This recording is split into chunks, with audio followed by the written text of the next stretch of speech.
so many habits. All right.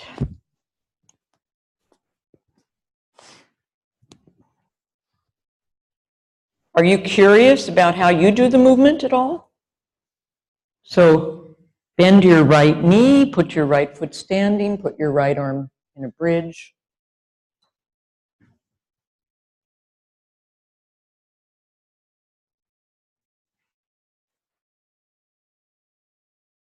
And a few times, try to find a good place to put your lower leg, a good place to put your arm. And let's go back to the other way of doing it, where you push your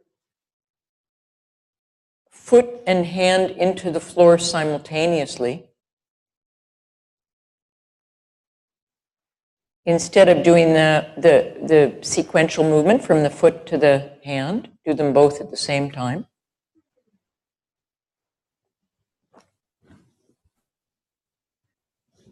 And come back.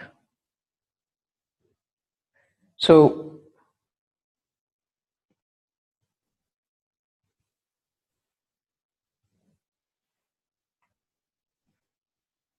and with your breathing free,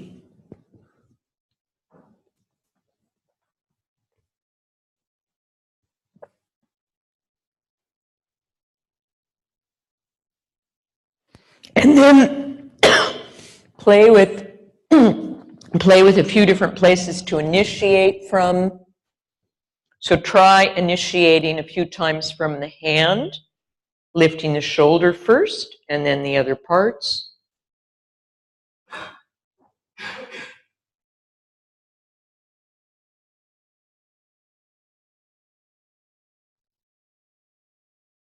It's easier if the back of the head, so some of you have your face facing the elbow and then you're trying to push the head through. At the moment, it doesn't really matter whether the head goes through or not, by the way. What we're interested in trying to feel or finding out about is there any point at which the head becomes light enough, unweighted from the floor, which means the movement's starting to pass. Don't worry about actually putting it through, but it's going to be much easier if the face is turned to the left.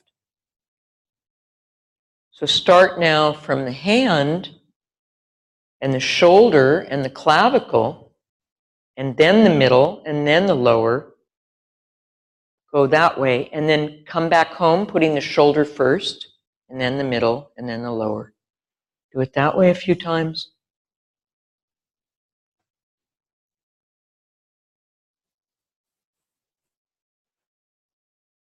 And as you do that, could you feel that the weight passes?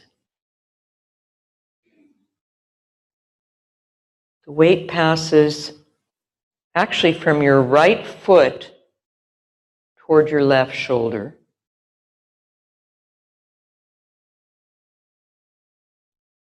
From your left hand toward right hand toward your. Okay, so you're coming out of your constraint. Have you talked about constraints? You're coming out of your constraint. You understand? The knee stays vertical. Yeah. Okay. Put the right arm down a moment. Keep the right leg bent.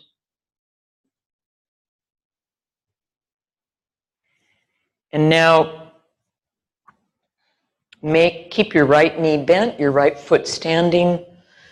Make a movement of passing. Press your right foot into the floor. Pass that to the back of the pelvis on the right side. Pass that movement along a diagonal line so that the pressure, wave-like pressure, goes from your right foot to your left shoulder blade and back home. Just coming along like we did a little bit with the wave earlier today, or with the ripple. So now you push the right foot in and the right hip joint lifts. And as the right hip joint lifts, the middle of yourself goes more into the floor. And as you lift the middle a little bit, the weight passes toward the upper part of your chest on the left. and over to the left shoulder blade, and then come back along that line, and feel how many points can you differentiate, can you sense in yourself along the diagonal. And particularly as you pass through the middle of your spine toward the other side of your chest.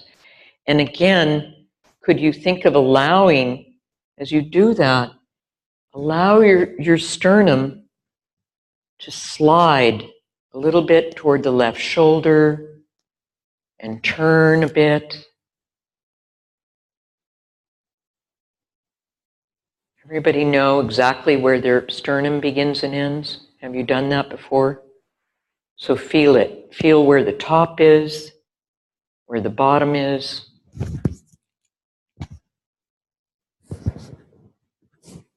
And when you think about your sternum being able to slide, which part were you thinking? Were you thinking the top, the middle? Were you thinking the whole length of your chest bone? Sliding, translating, turning over to the left and coming back along that diagonal line.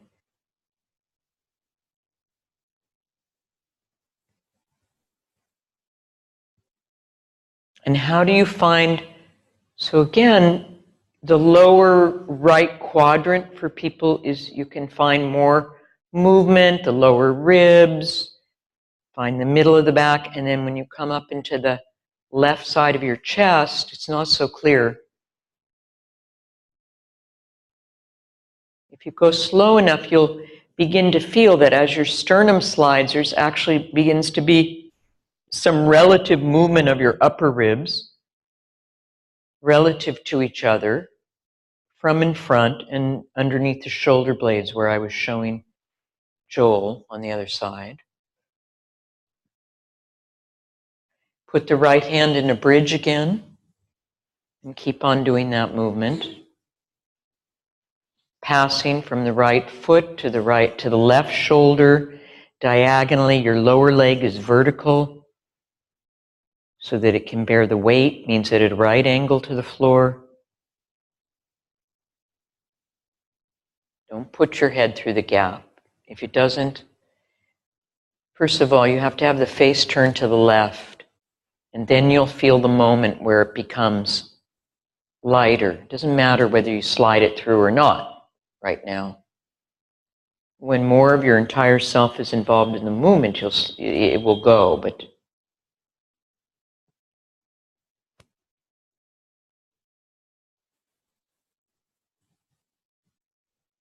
and just feel if this business of thinking more of the sternum moving and the upper and those ribs, does that influence what you feel in the weight of the head?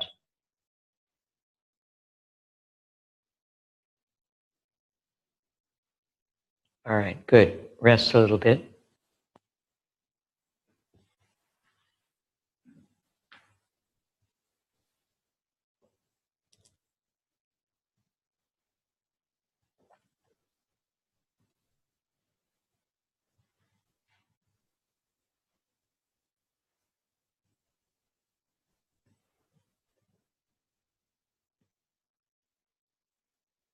And again, listen to your breathing, and especially the breathing out.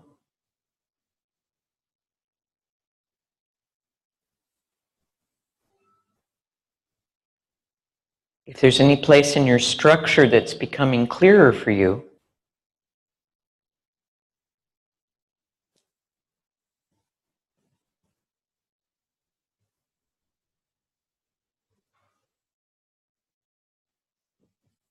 change over the side, put your left arm in a bridge, bend your left knee.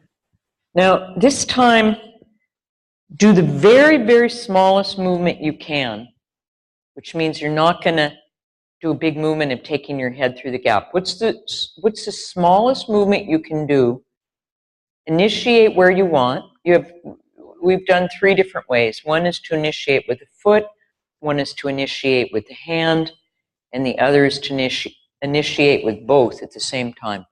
Do the smallest movement you can to feel what's happening on this side, and little by little collecting the different parts and thinking right away of putting the foot somewhere where the lower leg is vertical and where you can pass the movement from the foot to the opposite shoulder on the diagonal, but not doing a huge movement and not taking the head through the gap come hell or high water, as they say. Just do much smaller. And depending on where you have, wherever you put your foot, you saw that with, I think, Margaret working with Joel, that the place you put your foot is going to have a big influence on how the movement passes. So you might want to try out more than one place to put the foot.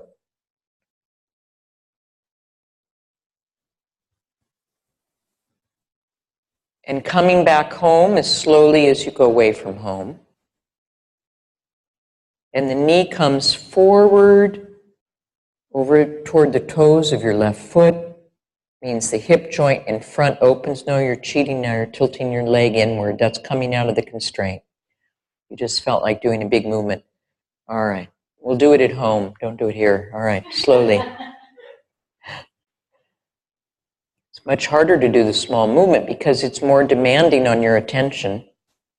And then you come to a place where you don't feel yourself easily, and you're being asked not to skip over it.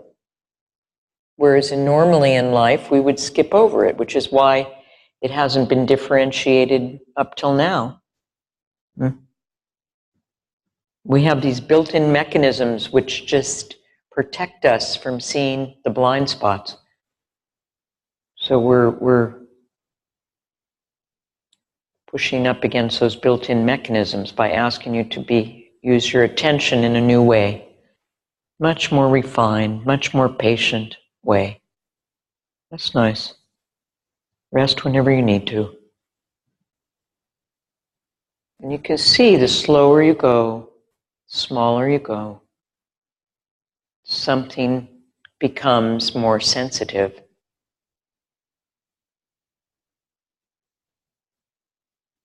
Rest a little bit.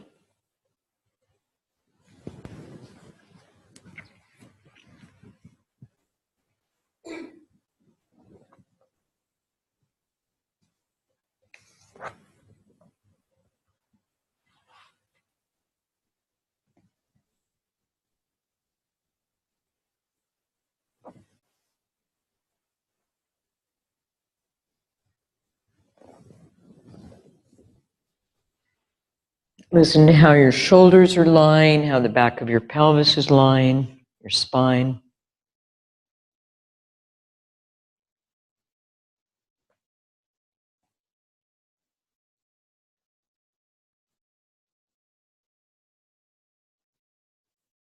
How the breathing, how the air comes in through your nostrils and how it spreads.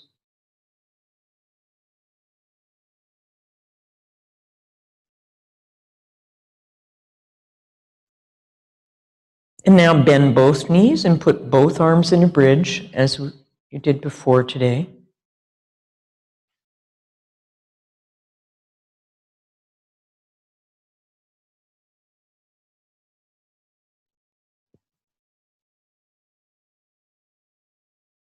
And now in this position, make a ripple or a wave from your right foot to your left hand. So you're still going across the diagonal. From your right foot to your left hand, and then push with the left hand to go back along that diagonal toward your right foot. This is a slightly different way of thinking about it. You push the right foot, you go through, what vertebra, where is it in your spine? Exactly, be very precise in trying to sense the point where the movement passes from the right side to the left or from the left to the right.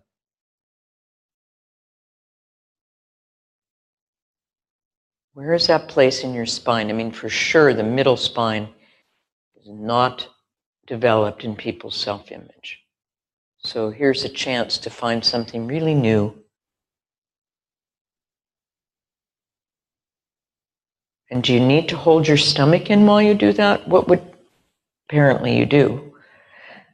What would happen if you let your abdomen poof out a little bit?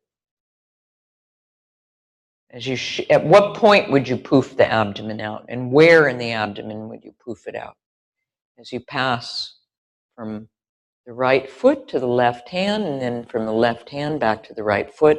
And then if you really want to have a more inclusive attention, you keep on doing that movement, but while you do that movement, you become aware of what's happening along the other diagonal, which is what?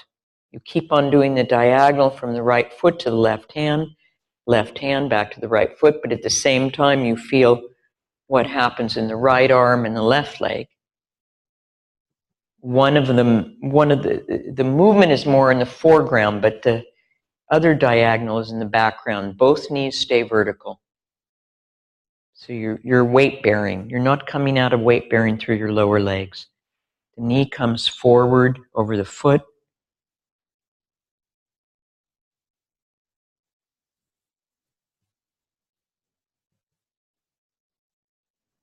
Good. Rest a little bit.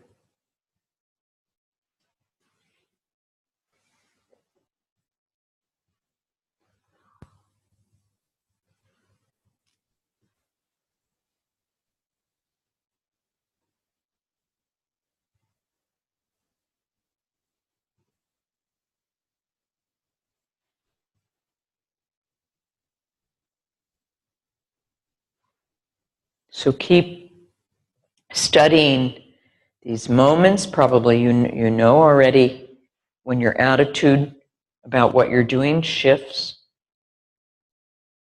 As somebody said earlier today, they were trying to get something to happen. They were trying to fix the person, and you try to fix yourself, and it doesn't work. So don't fix yourself.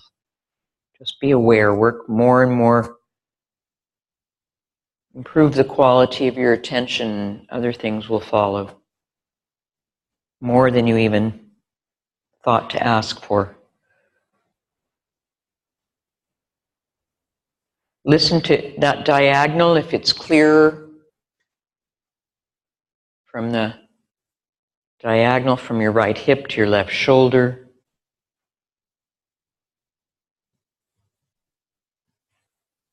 Put both arms in a bridge, bend your knees. Go from your left foot to your right hand and back again along that diagonal. Slowly. Each time, find some new place in your spine that you didn't feel, didn't sense, didn't look for, or some new rib that you can become aware of moving, maybe moving relative to another rib. So in other words, just like I said about the FI, you don't just do a movement, repeat, but every time you do the movement, it's different. How you use your attention is different, what you sense is different. Keep making it new. Find something new.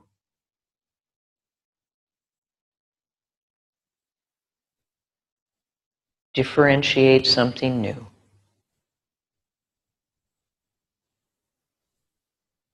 And give yourself time to find it.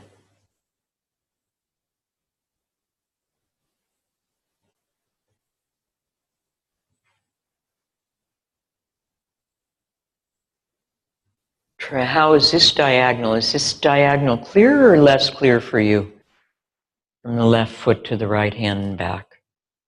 Is it easier? Less easy?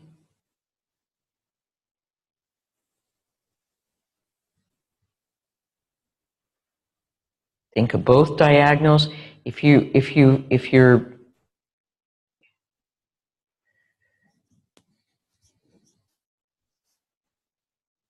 I don't know. Anyway, I have an FI with you, so I don't know if you can't or it's just your clavicle. If you move it, then you can put your hand down. That's self-image. Huh? Because you're here, and then you... Well, you want vertical. Okay, rest again.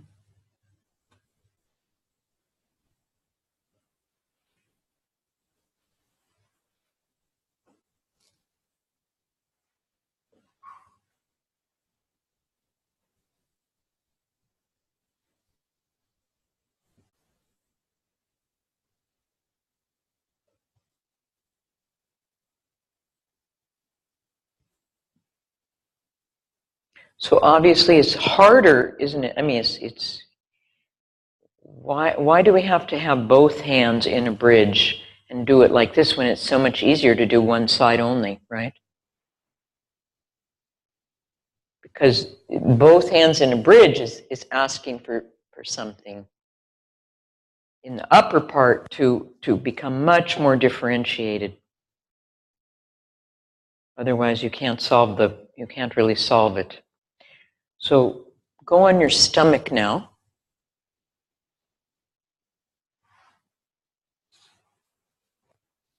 Are you falling asleep because you have to inhibit? You see, to differentiate all these points, you have to inhibit something else that usually makes a lot of useless effort. So you can feel that wooziness. Turn your face to the right. Put your right arm in a bridge and put your left arm down along your side.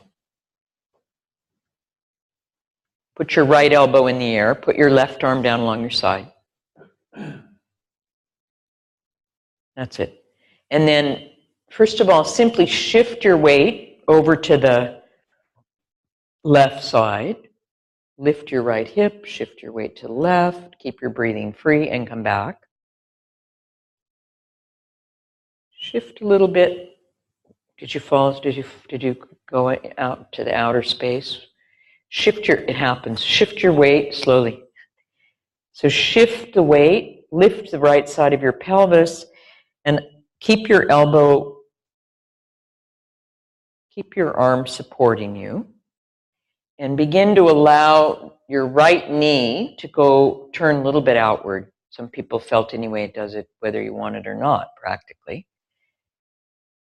And begin to allow the right knee, with the help of the movement of your pelvis, to bend to the outside and your weight to shift to the left a little bit.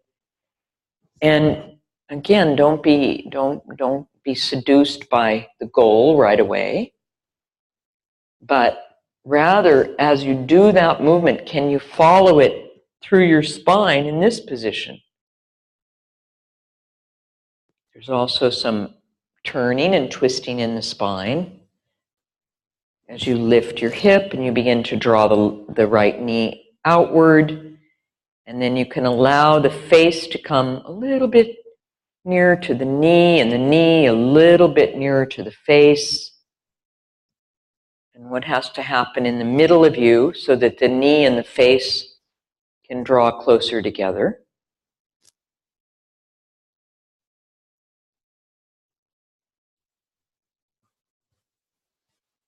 And coming back home, following it through the different parts.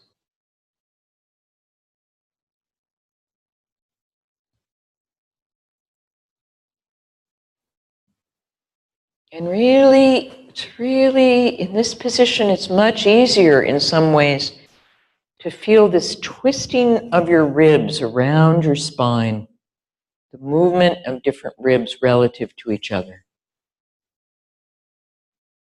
And then thinking of the head and the knee being drawn together by something happening in the middle. And rest whenever you need to. You can stop and just stay on your stomach and rest whenever you need to.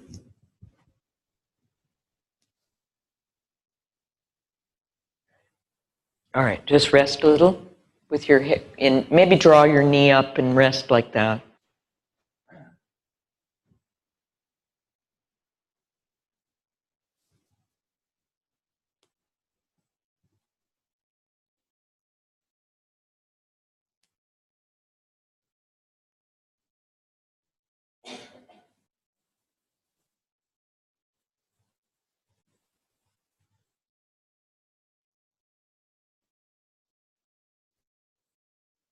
And listen to your breathing in this situation.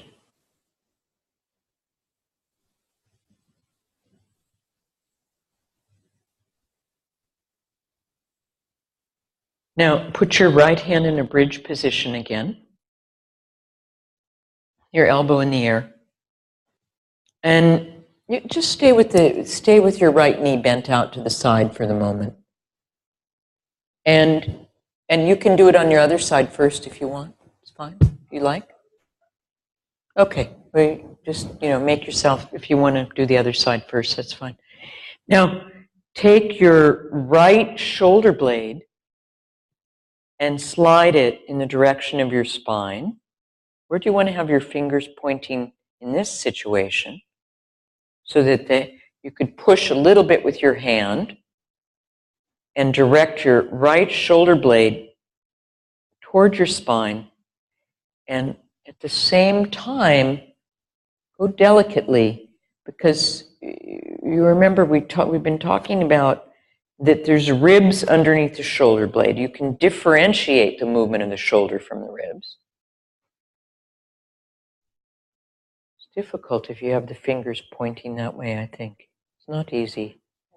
Try a few. Try out a few places. Maybe there's a better place.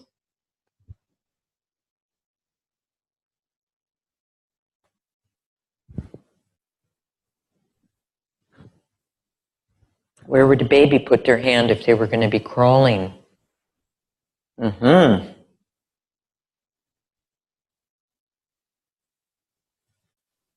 Not the biggest movement that a human being ever made in their whole life. Slowly.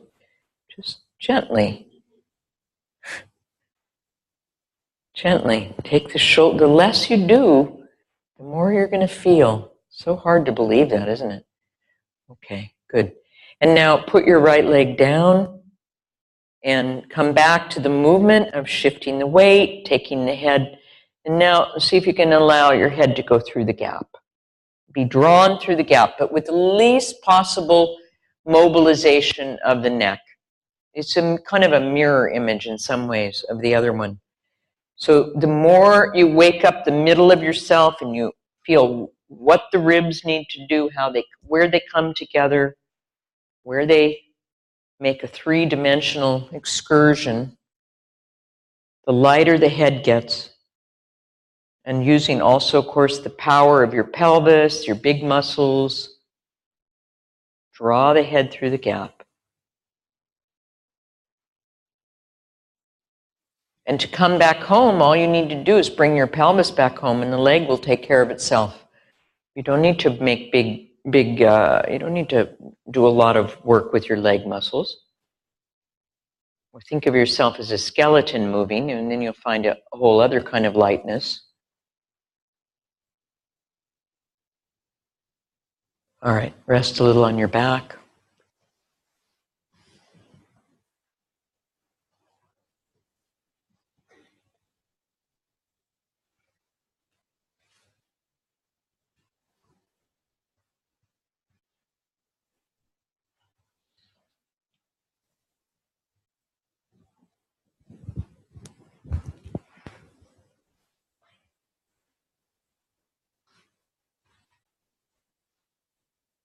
Feel if you feel any difference between your right shoulder and your left, or right side and your left. Roll your head right and left. Feel that.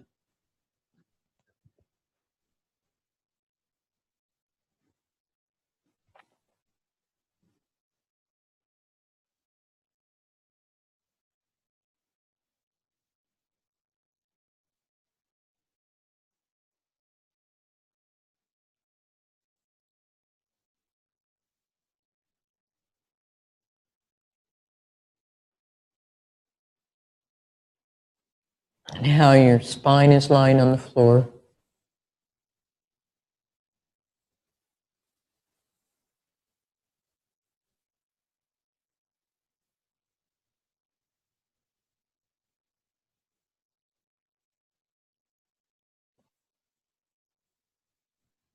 Go onto your stomach, turn your head the other way. Turn your head to the left. Put the left arm in a bridge.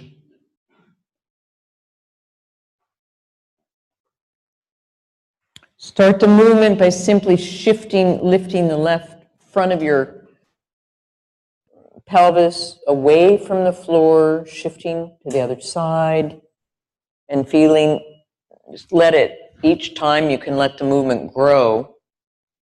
But take your time to let it grow, so don't go from A to Z all at once. Lift the left side of the pelvis, and the knee goes a bit to the outside.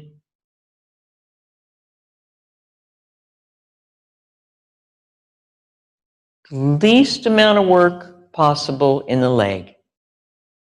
The most help from the proximal parts possible. The shifting of the weight, turning of your pelvis, movement of your spine and your ribs, so that the leg muscles don't do a lot of work. And how does the push of the left hand into the floor help you?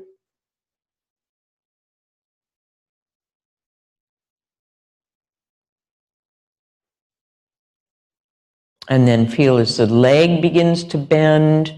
Here you can really feel the element of the side bending, isn't it? If you take your head, I think we didn't understand as clearly today in the movement observation. We talked about it a little bit, but this drawing together of the ribs now, all along the left side as the head comes through the gap. Left ribs coming together, the other side opening. Is it easier to feel it in this situation?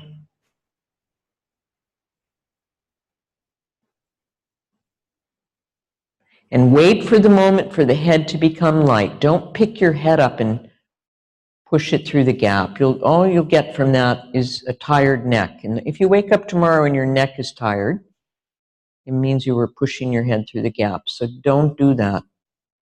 Just wait, and also, wait for the head to be light. And by the way, if your sternum is moving, that will also help your head become light. Think of the sternum moving in the front. How does it move in this movement?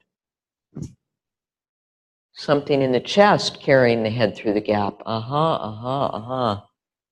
Good.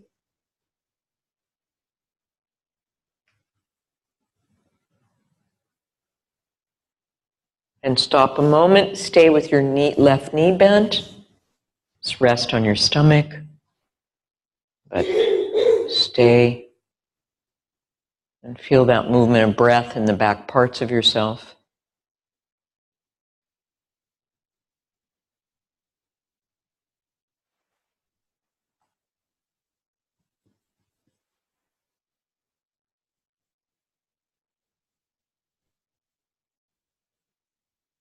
And what happens when the air comes in or goes out?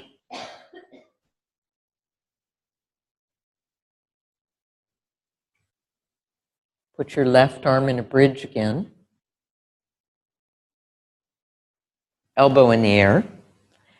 Bend the knee out to the side. And just make a few times that little sliding movement of your left shoulder blade very delicately in the direction of your spine and coming back home. And as you do that, think of the work we've done in FI this week, where you slide the shoulder blade, but you look for that connection to the clavicle,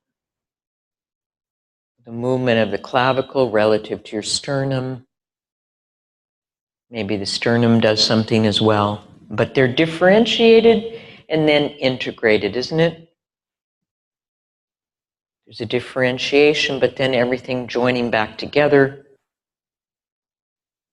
to come into some fundamental pattern of action. That's nice. See, the effort is way down, and then the movement gets clearer.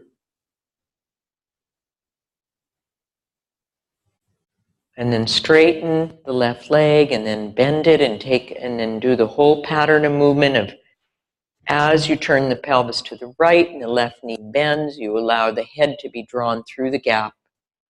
Use your entire self, but mostly the proximal to move the distal. So the neck becomes light, the leg becomes light, and the center becomes activated. Good.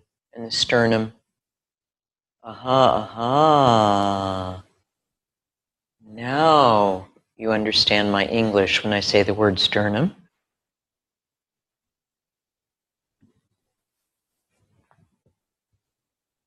Feel what's happening to that part of your back in between your shoulder blades.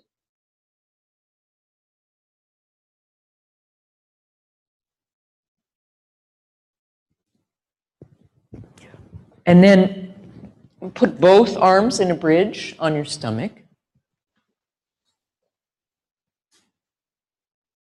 And a few times, if you're, some people are not able to continue, it's okay. You can try to keep your mind still engaged if you can. But now go once to the right and once to the left.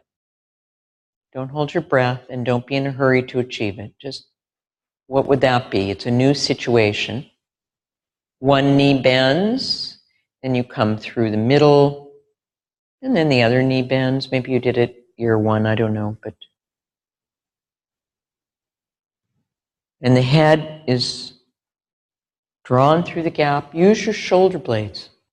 Let your shoulder blades move. And put your arms somewhere where you can have help from the weight bearing of the hands.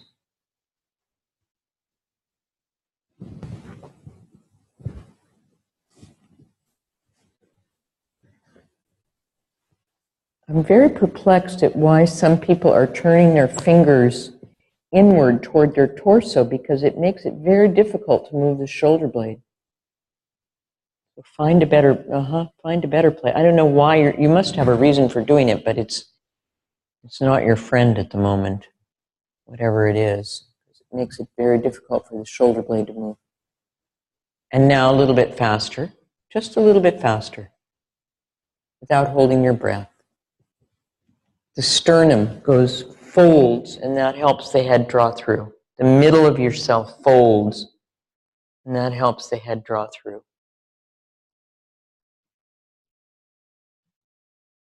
Okay, good. Lie on your back and rest.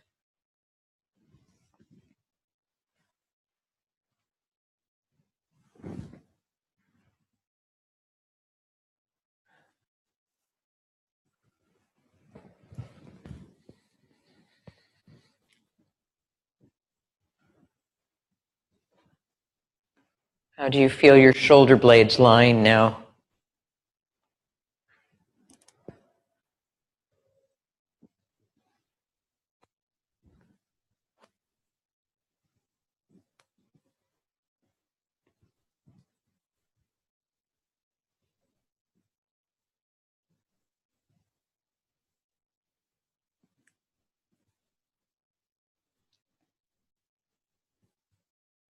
How do you feel the back of your pelvis on the floor?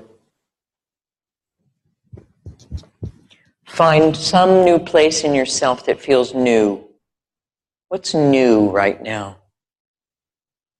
Something kind of new and alive in this moment. As you bring your attention to penetrate your structure,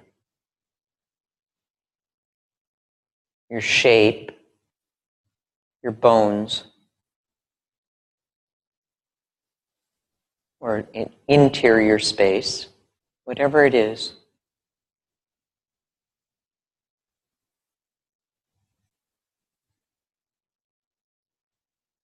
Bend both knees, put your feet standing, put both arms in a bridge.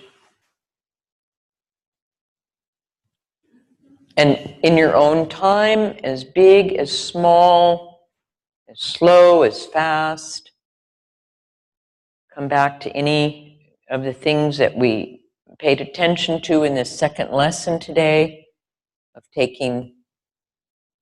preparing to allow your head to go through the gap, once to the right and once to the left, backward. The head would go backward. Turn the face and the back of the head would slide backward. Feel if you got any help from the movements on the stomach. If there's some way you use yourself now in your shoulders, which is a little bit more pleasing to you, comfortable, or where, if not the shoulders, somewhere else.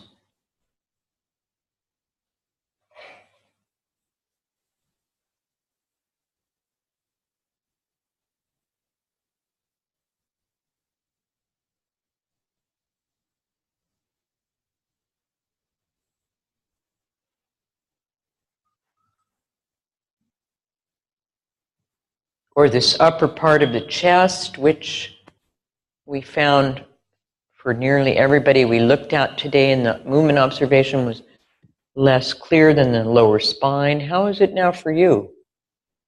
Also being a member of the human species. Is it a little easier, a little clearer?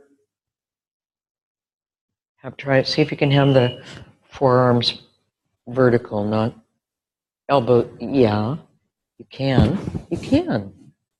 You can't. You don't, but you. All right, we'll see. When it's enough, you stop and rest and stop. For some people it's enough, for some people it's not enough.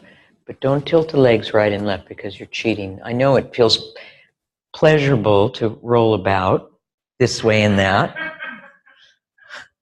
but do it at home. We're just junkies for big movements, you know? End range.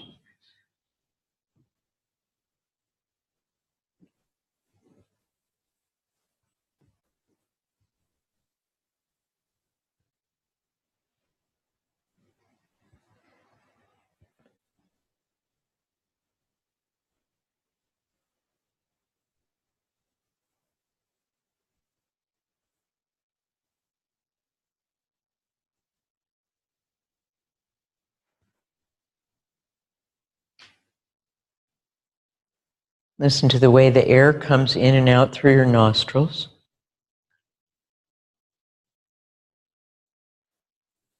What you feel in your chest, upper, middle, lower. Roll your head right and left.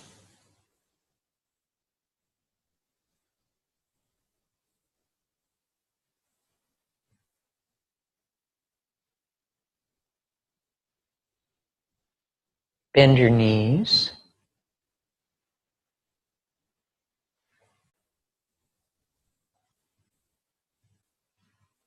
Come up to sitting.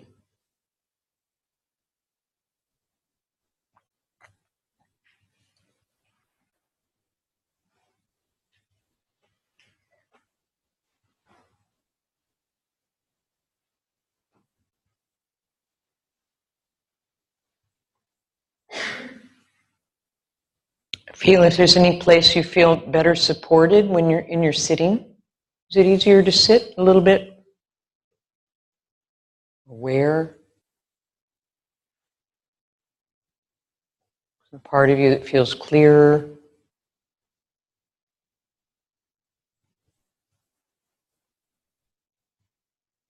So when you leave here at night and you go out into the outside world, how long do you, and when you're walking, you walk to the train, you walk to the tram, you walk to the nunnery, wherever it is.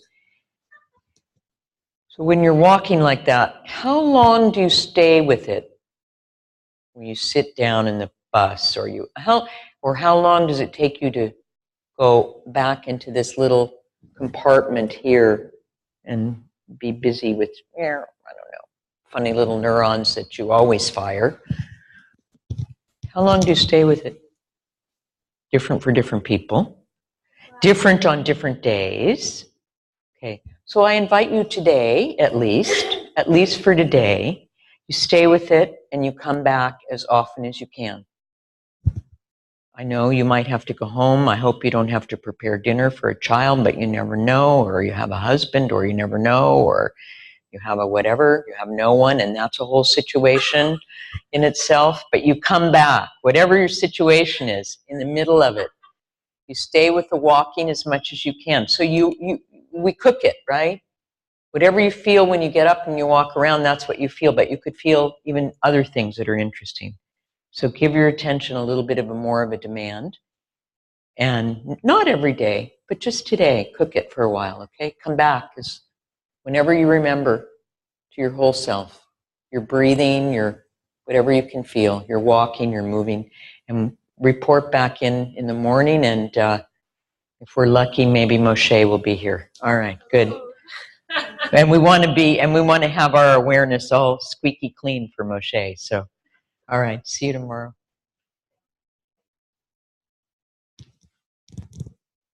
First, walk around now, feel what these lessons, what it feels like.